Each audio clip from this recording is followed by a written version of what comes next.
Coach, I'm curious, how hard is it to stay in the game when you're having so much adversity, whether that is, foul trouble or just maybe calls not going your way? Like, how much of that do you think impacted you guys to be able to finish today?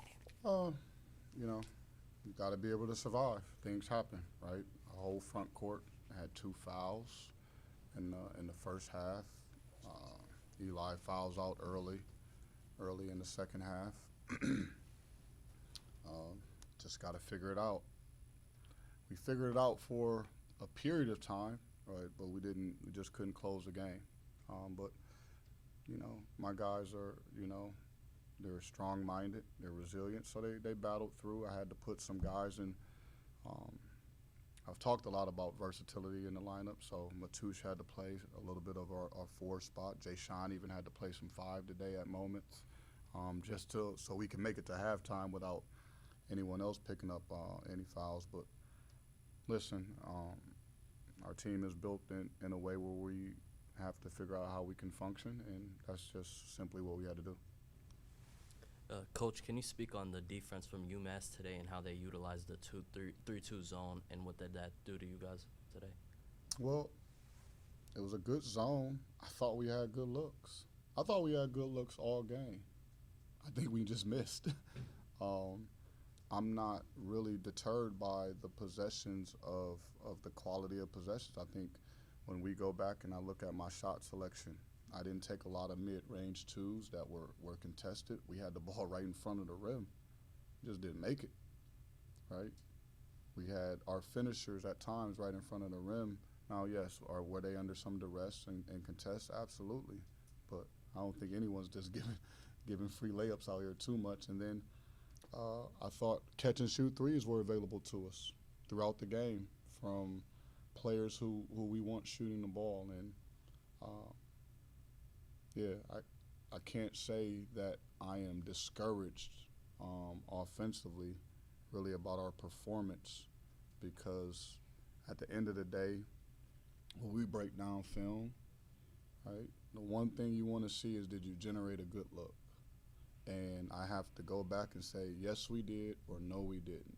And then I got to go decide, like, was it okay? And if we generate good looks, then we got to come to the table, and I have to remind them that that's what we want, right?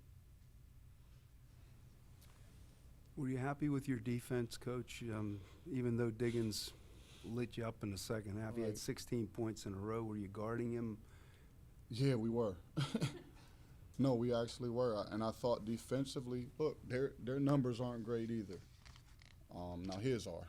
But overall, 40% from the field, 31 from the three-point line, 47 from the free throw. I don't think any coach is really in awe of their shooting performance. I think, and those shots were highly contested, and you sometimes, well, today we got to, shake his hand and say good game. Like he made, now from, maybe I'll look at a different camera angle and say, wait a minute, we weren't as close as I thought we were.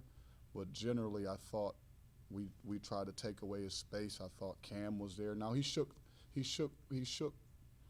away from us on some catch and shoot situations. Now those we got to take away. I think there were 2 to 3 looks that we shouldn't allow them to get up, but the ones off the bounce, I just was like, man, I just need those to hit the front of the rim. They hit nothing. So, yeah, I didn't think our defense was really an issue. We forced 18 turnovers. We did a pretty good job on the rebounds against the best rebounding team in the league. We only gave up 10 fast break points tonight defensively. I didn't think for any moment that our defensive performance was poor. Coach, when you have guys like this getting in foul trouble in games where you're giving up a lot of free throws like St. Joe's on Wednesday, how do you guys go back to the drawing board in a sense in practice and kind of prevent that from happening? Is there any way to do that? Yeah, well, I think tonight was a much better job. St. Joe's, the game is behind us. Did I agree with every call that was made? I don't.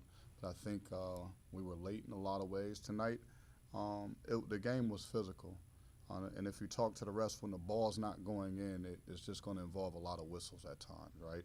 You got guys crashing all over the place. You got bodies flying everywhere. Listen, when there's more makes, there's typically less whistles.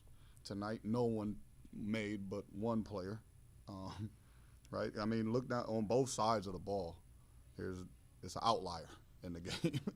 There's an outlier on both sides of the ball, and it was Diggins tonight. So, at the end of the day, you just got to play through the whistle. But we tried to review our film and make sure we pressure the ball and we defend without fouling. We don't want to give away the most efficient shot in the game. Coach, during the winter stretch, you seem to have figured out the center rotation with how to play all three of your bigs. Ever since Chabi been out with the hamstring injury, you've had Eli and Dave sort of sometimes doing things sort of out of character in terms of how they've played. Is there any sort of going back to the drawing board, how to figure out what to do with the 5 spot if Chabi's going to be out for any period of time? Yeah, you know, I think that's part of our depth. You know, we had 3 5s. It's challenging because we don't have a lot of bodies, right? There was a time where I could move Jakob over to the 5 and do some things, but I'm down to 9 players. We're surviving.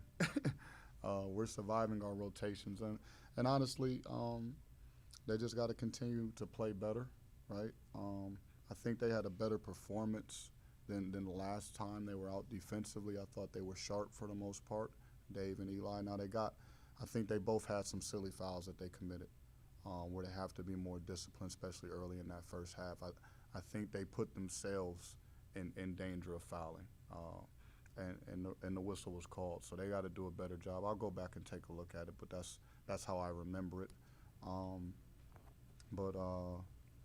You know, numbers-wise in the paint, you know, Dave finished around the basket a lot better. I think Eli can be better in the paint, just with some of the opportunities he gets. But all in all, I think we need him on the court more, right? I think there was too many gaps in our game where you looked up, there was no Dave, there was no Eli pretty much the whole first half. And that's where I thought the real issue was. All 5 of their second half 3-pointers came after Eli's 5th and Dave's 4th foul. I'm curious, do you think because you didn't have the length of those guys on the floor that allowed for them to have more looks from 3-point range? I don't think so because of the matchups, right? I don't think in those situations Dave or Eli would have been on Diggins because I believe those are all 4 of his 3-pointers, right? And we had some good length. I think Matoush's every bit of 6'8", 6'9" on a contest. Jakob 6'9" on a contest. Cam 6'5" on a contest. Like I said, maybe I'm wrong about how much space he actually created because I'm looking at one angle from behind. But from my angle, I was like, we forced him into a tough look, and he just made them. So I don't think it was a length problem. Now, I would love Dave and Eli to be around the rim to collect rebounds and contest at the rim, but those are jump shots. And then you mentioned Jashawn a little bit having to play for the 5, but it felt like he played everywhere from the 2 through the 5 and had a very well-rounded stat line with 8 points, 9 rebounds, and 3 steals. Just what did you see from him, and what do you like about his versatility to kind of jump into spots? Yeah, I think that was big in the recruitment of Jashawn, his versatility. That's one of the things we noticed about him. He handles the ball well. He can pass. He plays majority on the interior, but it's deceiving because you see him in post-ups, but you also see him as a really good slasher. And I think he did those things tonight. I like how he rebounded the basketball. Kept a lot of plays alive for us tonight with 6 offensive boards, and it was a good game for him.